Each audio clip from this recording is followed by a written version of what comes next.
Following the success of the 1977 movie Star Wars, toys based on this movie started hitting shelves the following year. This selection included 12 action figures as well as playsets and vehicles. Included in this selection of vehicles were the X-Wing and TIE Fighter ships, but sadly, the figures that should pilot these ships were still not available. In the case of Luke Skywalker in his X-Wing pilot outfit, the wait was only a matter of months, but it took a full 4 years for the TIE Fighter pilot to appear. So why was this? Stay tuned and we'll find out, and we'll try and unlock this mystery.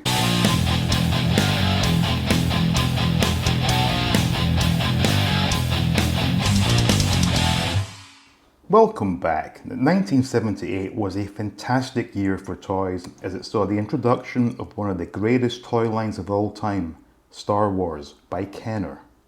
Before we even get to the release of these toys in 1978, we must first look at the prototypes of the figures that Kenner made in 1977. The designers at Kenner used Fisher-Price Adventure people and modified them to show what a line of Star Wars figures could look like. These were extremely primitive, but they were clearly effective as the executives at Kenner gave the Star Wars line the green light. The prototyping of these figures continued into 1978, and as we can see in the Toll Toys catalogue from earlier that year, things had advanced to the point where 10 of the first 12 figures were now fully developed. The two exceptions were the Tusken Raider and what was referred to as the Death Squad Commander. Now this may be an old photo, but it's as clear as day that this is actually a prototype of the TIE Fighter pilot. Kenner's retailer catalogue from early 78 only listed 9 of the first 12 figures, fully developed and ready for retail.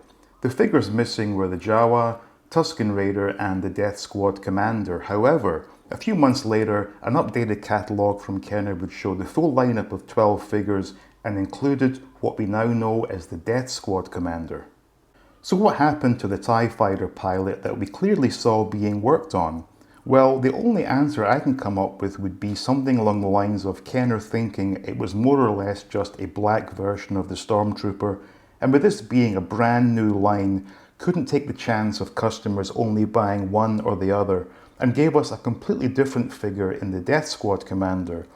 This was a bold choice when you consider that the Death Squad Commander was barely in the movie, while the TIE Fighter pilot had a pretty significant role. Sorry for the interruption, but I just want to quickly discuss the name of this figure. When I was buying Star Wars figures back in the 80s, the figure was clearly listed as being the TIE Fighter pilot, but in recent years I've heard an increasing number of people call it just the TIE pilot, which for some inexplicable reason really annoys me.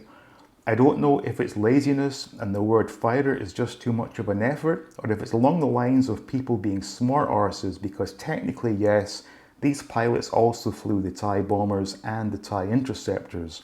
But either way, please stop. This kind of reminds me of the sort of forlorn Zuckus debate. Pew pew pew pew pew! Here, let me see that forlorn figure. But I'm not holding a forlorn figure. Yes you are, now just show me the figure. No. If you were to ask if you could see my Zuckus figure, I'd let you see my Zuckus figure. Ah, fuck off. Things became even more confusing when we look at some of the vehicles that were released in 1978. Two of the most anticipated vehicles were the X-Wing and TIE Fighters due to their relatively cheap price and coolness factor. In both cases, there were no figures available to accurately use these toys, and the artwork on the boxes reflected this. The X-Wing box shows the original Luke Skywalker figure in the cockpit of the X-Wing, while the box for the TIE Fighter showed no figures at all. It does show the Stormtrooper in the cockpit on the side of the box, which is a rather odd choice. Fortunately, it would only be a matter of months until the Luke Skywalker X-Wing pilot would be available, meaning children could accurately depict scenes from the movie. Sadly, this was not the case for the TIE Fighter. In 1979, Kenner updated the side of the X-Wing box to showcase this new figure, but retained the original image on the front. 1980 saw the release of The Empire Strikes Back, and with that, the branding on the toys was updated. The X-Wing box now showed Luke in his X-Wing pilot outfit on the front as if he had just landed on Dagobah, while the side panel depicted him in his Bespin fatigues, mimicking his arrival on the Cloud City. The images used for the TIE Fighter remained unchanged. In 1982, the battle-damaged X-Wing toy was released, and that same year, we finally got the TIE Fighter pilot figure, some 4 years after the release of the TIE Fighter toy. The only reason for this delay that I can come up with was that Kenner were focused on producing new characters from the latest movie, and thought with the TIE Fighter pilot being a legacy character, it wouldn't sell well. To me, this is absolute madness given that most children were dying to get the figure to use in the toy they'd released some 4 years previously, but regardless, the wait was over, so maybe now we'll finally see the TIE Fighter pilot featured on some box art.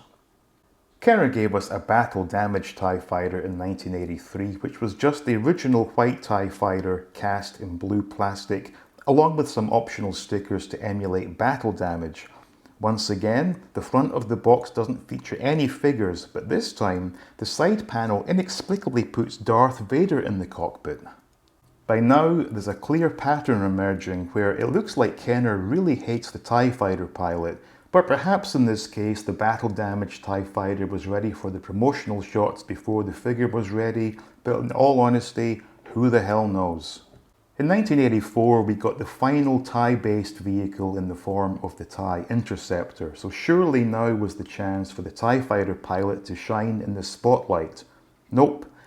They put a stormtrooper into the cockpit for this one. Now it could be argued that the TIE Fighter pilot would have blended into the background of the photo too much, but that didn't stop them from putting Vader in the cockpit of the battle-damaged TIE Fighter. As I've pointed out throughout this video, there are legitimate reasons for not only the delay in releasing the figure, but also his omission from the box art. But if anyone has any additional information, please do share it in the comments.